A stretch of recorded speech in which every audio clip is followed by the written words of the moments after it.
बिस्मिल्लाहिर्रहमानिर्रहीम। आज supreme court में एक बहुत बड़ा केस सुना जा रहा है।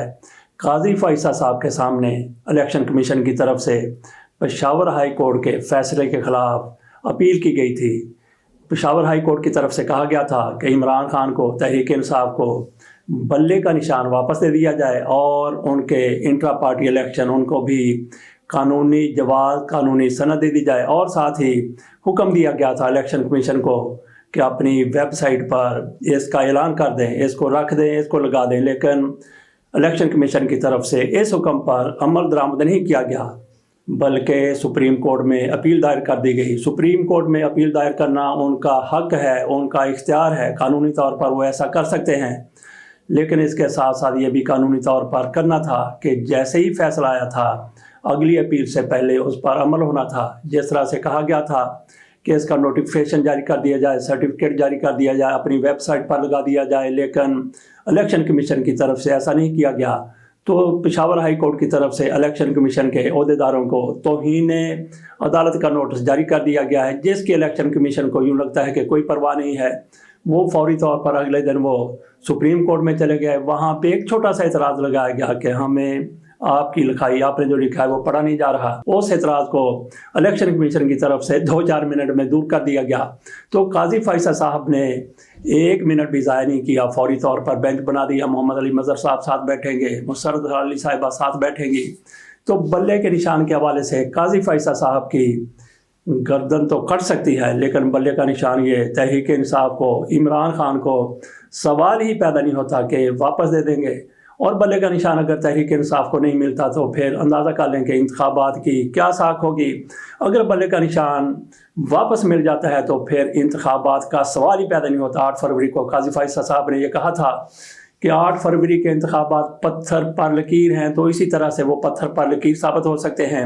बाकी अदारे सारे के सारे, सारी पार्टियां इलेक्शन कमीशन के साथ खड़ी हो जाएंगी, अदालत के साथ खड़ी हो जाएंगी। जब अदालत की तरफ से ये कहा जाएगा कि तहरीक इंसाफ से बल्ले का निशान फिर वापस ले लिया जाता है, तो इंतखाबात पत्थर पर लकीर वो भी काजी फ़ाइज़ा साहब ने जैसा कहा था वो भी ऐसे ही हो जाएगा। तो काजी साहब क्या इसलिए बल्ले का निशान इमरान खान को वापस नहीं देंगे कि उनकी पत्थर पर खींची हुई लकीर वापस रहे?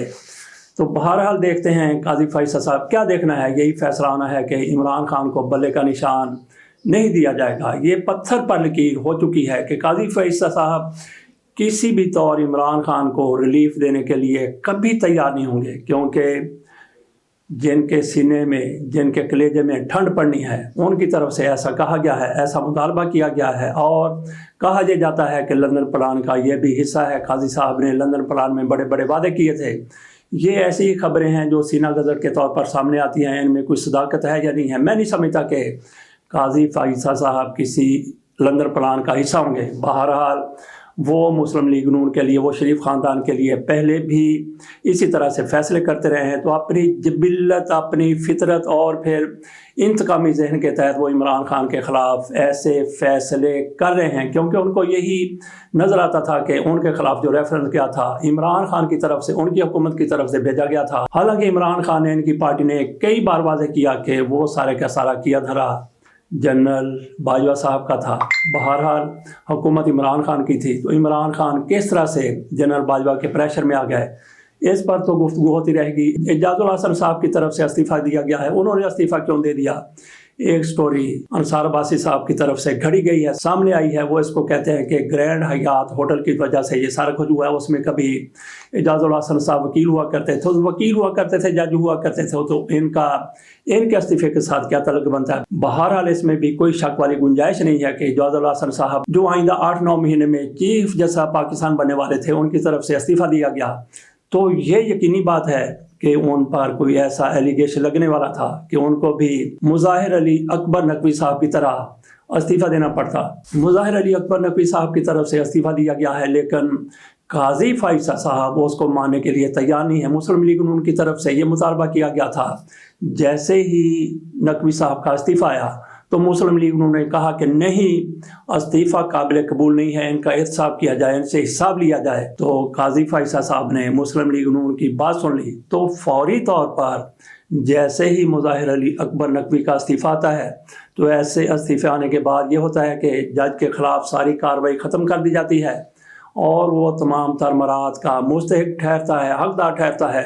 قاضی فائصہ صاحب کی طرف سے جیسے مسلم لیگ نون کا یہ مطالبہ سامنے آتا ہے کہ ان کا احتساب کیا جائے، ان سے حساب لیا جائے، قاضی فائصہ صاحب نے کہہ دیا کہ جس طرح سے عدلیہ کو بدنام کیا گیا ہے، جس طرح یہ سارا کچھ کیا گیا ہے، ایسے شخص کو کیسے گھر جانے دیا جائے، کیسے معاف کر دیا جائے۔ ان کا ٹرائل ہوگا، سپریم جوڈیشل کونسل اپنی کارروائی جاری رکھے گی، اور آج کے لیے انہوں نے مظاہر علی اکبر نقوی صاحب کو بھی سپریم جوڈیشل کونسل میں طلب کر رکھا ہے، جس کا حصہ اعجاز الحسن صاحب نہ کل تھے نہ آج تھے۔ ناظرین، یہ باتیں بھی ہو رہی ہیں کہ مظاہر علی اکبر نقوی صاحب کی طرف سے اپنے استعفے پر غلطی سے پرانی ڈیٹ ڈل گئی تھی، 2024 کی بجائے انہوں نے جنوری 2023 لکھ دیا تھا۔ تو یہ کیا سہون ہوا ہے؟ کہا تو یہی جا رہا ہے، لیکن یہ نشاندہی خود جناب نقوی صاحب کی طرف سے نہیں کی گئی، بلکہ ایوان صدر میں یہ استعفیٰ پہنچا تو وہاں پہ کچھ کاریگر لوگ بیٹھے ہوئے ہیں، وہاں پہ کچھ پڑھے لکھے لوگ بھی بیٹھے ہوئے ہیں، اپنے کام کو جاننے والے لوگ بھی بیٹھے ہوئے ہیں۔ اگر ایسے نہ بھی ہوں پھر بھی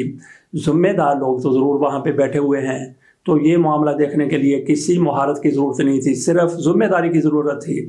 انہوں نے غور سے پڑھا، حالانکہ ایسے معاملات ایسے روٹین میں نکل بھی جاتے ہیں۔ انہوں نے غور سے پڑھا تو پتہ چلا کہ 2024 کی بجائے 2023 لکھا گیا ہے۔ ان کو دوبارہ رابطہ کیا گیا تو مظاہر علی اکبر نقوی صاحب کی طرف سے کہا گیا کہ یہ غلطی ہو گئی تھی۔ بہرحال انہوں نے اپنی غلطی درست کر دی۔ یہ سارا کچھ غلطی سے نہیں ہوا، سہون نہیں ہوا، یہ سارا آمدن کیا گیا ہے، مرضی سے کیا گیا ہے۔ کیوں کیا گیا ہے؟ کچھ لوگ کہتے ہیں کہ اس لیے کیا گیا کہ مظاہر علی اکبر نقوی صاحب کا اگر استعفیٰ صدر مملکت کی طرف سے 2023 جنوری سے قبول کر لیا جاتا تو پھر اس دوران جو بھی ان کے خلاف جوڈیشل کمیشن میں کہیں بھی عدالت میں کارروائی ہوئی ہے وہ ساری کی ساری نل اینڈ وائڈ ہو جاتی، قانونی طور پر، آئینی طور پر۔ تو یہی کچھ ان کی طرف سے شاید گیم کرنے کی کوشش کی گئی تھی۔ کچھ ماہرین تو یہی کہتے ہیں، آگے پھر اللہ بہتر جانتا ہے کہ یہ سہو ہوا ہے یا پھر آمدن کیا گیا ہے۔ مظاہر علی اکبر نقوی صاحب نے استعفیٰ دے دیا، اس کے بعد ان کے خلاف کارروائی ختم ہو جانی چاہیے تھی، لیکن قاضی فائصہ صاحب ان کو ایسے سکے پہ نہیں جانے دینا چاہتے تھے، ان کو سزا دے کے ہی بھیجنا چاہتے تھے۔ جیسا کہ سپریم جوڈیشل کونسل کے بیان سے ظاہر ہوتا ہے کہ عدلیہ کو جس طرح سے رسوا کیا گیا تو ایسے شخص کو کیا ایسے ہی جانے دیا جائے؟ یہی بیان سامنے آیا ہے، یہی خبر سامنے آئی ہے۔ اعجاز الحسن صاحب اگر استعفیٰ نہ دیتے تو پھر ان کے خلاف بھی کچھ ایسا ہی نکال کے لایا جانا تھا، جیسا کہ انصار عباسی کی طرف سے کہا گیا کہ گرینڈ ہوٹل کا معاملہ ہے۔ مجھے نہیں لگتا کہ گرینڈ ہوٹل کا معاملہ ہے، کوئی نہ کوئی اور کیس اعجاز الحسن صاحب کے خلاف لایا جا سکتا تھا اور اس کی شاید تیاریاں بھی ہو رہی تھیں۔ انصار عباسی کی خبر کے اس حصے سے تو اتفاق کیا جا سکتا ہے کہ ان کے خلاف کچھ عرصے سے کارروائیاں جاری تھیں، پس پردہ کچھ نہ کچھ ہو رہا تھا اور آئندہ جا کر بہت کچھ ہونے والا تھا۔